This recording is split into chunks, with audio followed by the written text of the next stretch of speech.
News bulletin में आपका स्वागत है। मैं हूं आपके साथ अभिलाषा गर्ग। एक नजर हेडलाइंस पर।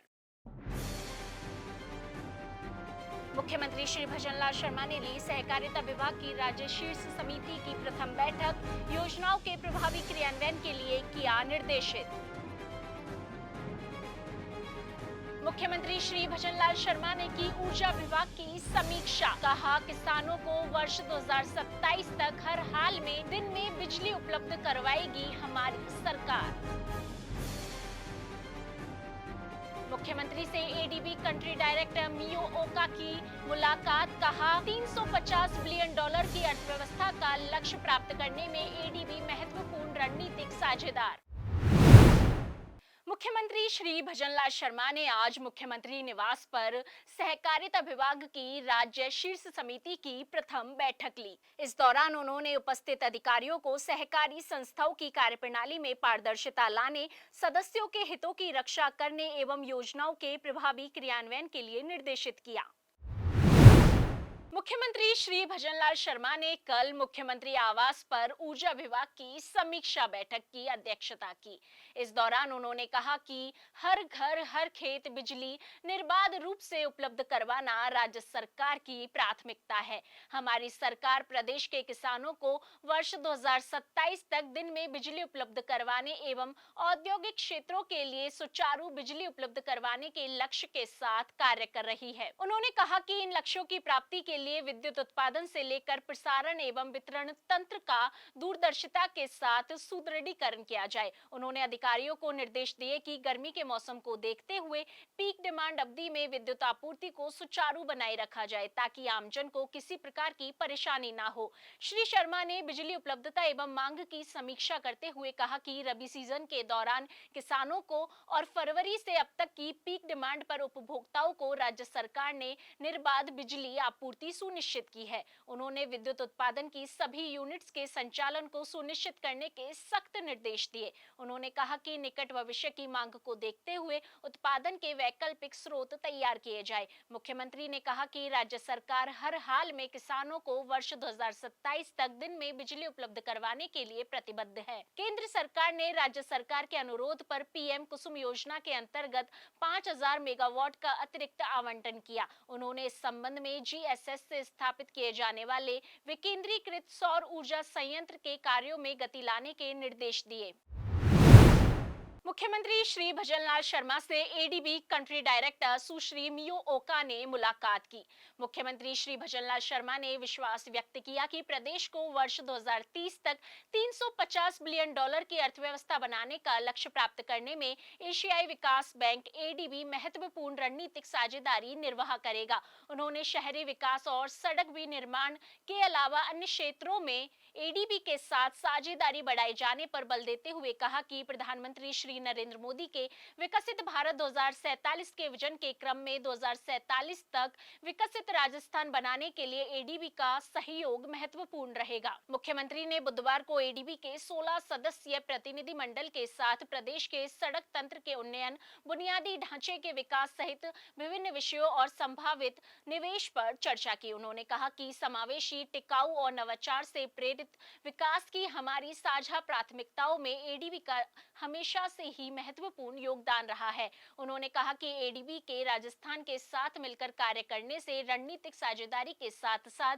रोजगार के अवसरों को गति मिलेगी, जलवायु के अनुकूल हरित विकास को प्रोत्साहन मिलेगा और सामाजिक व आर्थिक समावेशी विकास के अधिक अवसर सृजित होंगे। श्री शर्मा ने कहा कि वर्तमान में राज्य के शहरी क्षेत्रों के विकास के लिए आरयूआईडीपी परियोजना एवं सड़क क्षेत्रों के उन्नयन के लिए राजस्थान हाईवे इन्वेस्टमेंट प्रोग्राम के माध्यम से एडीबी सहयोग कर रहा है और आगे भी एडीबी के निरंतर सकारात्मक सहयोग, तकनीकी विशेषज्ञता और विकास के व्यापक अनुभव लाभ प्रदेश को मिलता रहेगा। मुख्यमंत्री ने प्रदेश में पेयजल एवं सिंचाई की बेहतर व्यवस्था सुनिश्चित करने हेतु सभी संभव कदम उठाने के राज्य सरकार के संकल्प को अभिव्यक्त किया एवं एडीबी ने इस दिशा में सहयोग की पेशकश की। प्रदेश के सभी नगरीय क्षेत्रों में जनसंख्या के बढ़ते दबाव को देखते हुए आमजन को बेहतर नागरिक सुविधाएं जैसे सीवरेज, ड्रेनेज, पार्क, लोक परिवहन हेतु कॉम्प्रिहेंसिव मोबिलिटी प्लान आदि हेतु बजट घोषित पंडित दीनदयाल उपाध्याय शहरी विकास योजना में सहयोग के लिए एडीबी ने पूर्ण प्रतिबद्धता दर्शाई। साथ ही मुख्यमंत्री जल जीवन मिशन शहरी के अंतर्गत शहरी क्षेत्रों में पेयजल की उपलब्धता सुनिश्चित करने के राज्य सरकार के संकल्प में भी एडीबी साझेदार रहेगा। ग्रामीण अर्थव्यवस्था को मजबूती प्रदान करने के लिए राजमार्ग विकास परियोजनाओं में भी एडीबी की भागीदारी रहेगी। बैठक में जयपुर मेट्रो फेज 2 के लिए तकनीकी वित्तीय सहयोग के क्षेत्र में काम करने के लिए भी सहमति बनी।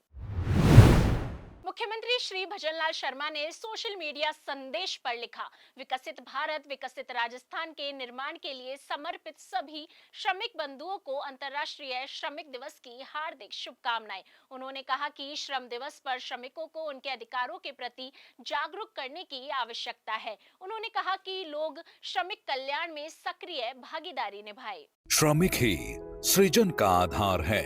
श्रम शक्ति विकसित भारत की परिकल्पना की नींव है। यशस्वी प्रधानमंत्री श्री नरेंद्र मोदी जी के कुशल नेतृत्व में देश के करोड़ों श्रमिकों के कल्याण के लिए हर संभव प्रयास किए जा रहे हैं। आजादी के बाद पहली बार पीएम श्रम योगी मानधन योजना के तहत असंगठित क्षेत्र के श्रमिकों को सामाजिक सुरक्षा प्रदान करने के लिए 60 वर्ष की आयु के बाद 3,000 रुपए मासिक पेंशन की शुरुआत की गई है। राजस्थान सरकार ने भी श्रमिकों के उत्थान और सम्मान के लक्ष्य के साथ मुख्यमंत्री विश्वकर्मा पेंशन योजना शुरू की है, जिसमें असंगठित श्रमिकों और स्ट्रीट वेंडर्स के लिए पेंशन की व्यवस्था की गई है। इसके अतिरिक्त मुख्यमंत्री किसान शिक्षा प्रोत्साहन योजना के तहत खेतीहर श्रमिक, भूमिहीन और कृषि मजदूर परिवारों के बच्चों को केजी से पीजी तक निशुल्क शिक्षा प्रदान की जा रही है। अन्नपूर्णा रसोई योजना के माध्यम से श्रमिकों और जरूरतमंदों को मात्र 8 रुपए में पौष्टिक भोजन उपलब्ध कराया जा रहा है। साथ ही महात्मा ज्योतिबा फुले मंडी समिति कल्याण योजना के तहत श्रमिकों की 2 बेटियों की शादी के लिए 75,000 रुपए प्रति बेटी की सहायता राशि प्रदान की जा रही है।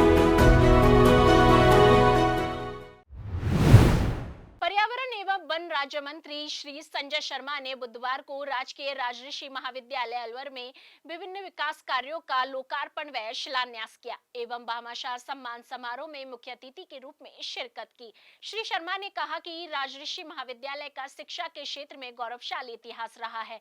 उन्होंने महाविद्यालय के विकास में योगदान देने वाले, खास तौर पर महाविद्यालय में प्रकृति संरक्षण के कार्य कराने वाले भामाशाहों व महाविद्यालय स्टाफ को साधुवाद दिया। उन्होंने कहा कि केंद्र व राज्य सरकार शिक्षा जैसे महत्वपूर्ण विषय पर संकल्पबद्ध होकर कार्य कर रही है। उन्होंने कहा कि नई शिक्षा नीति आधुनिक शिक्षा की मांग के अनुरूप होने के साथ भारतीय सांस्कृतिक मूल्यों को आगे बढ़ाने वाली है। उन्होंने अलवर शहर में पटरी पार क्षेत्र में बेटियों के लिए महाविद्यालय खुलवाने की मांग इस बजट में पूरी होने, बेटियों के लिए सैनिक स्कूल, राजगढ़ में केंद्रीय विद्यालय, पॉलिटेक्निक कॉलेज, पॉलिटेक्निक महाविद्यालय में सीट क्षमता में वृद्धि के लिए राज्य सरकार का आभार जताया। आपको बता दें कि 15 करोड़ रुपए की राशि से अलवर में डिजिटल प्लेनेटेरियम बनाने का कार्य भी किया जा रहा है। राजस्थान लोक सेवा आयोग द्वारा जुलाई माह में आयोजित होने वाली विभिन्न परीक्षाओं में संशोधन किया जाएगा। आपको बता दें कि आयोग द्वारा दिनांक 1 से 7 मई 2025 तक अभ्यर्थी का नाम, पिता का नाम, फोटो, जन्मतिथि व जेंडर के अतिरिक्त अन्य संशोधन ऑनलाइन किए जा सकेंगे। इस संबंध में विस्तृत सूचना आयोग की वेबसाइट पर उपलब्ध है।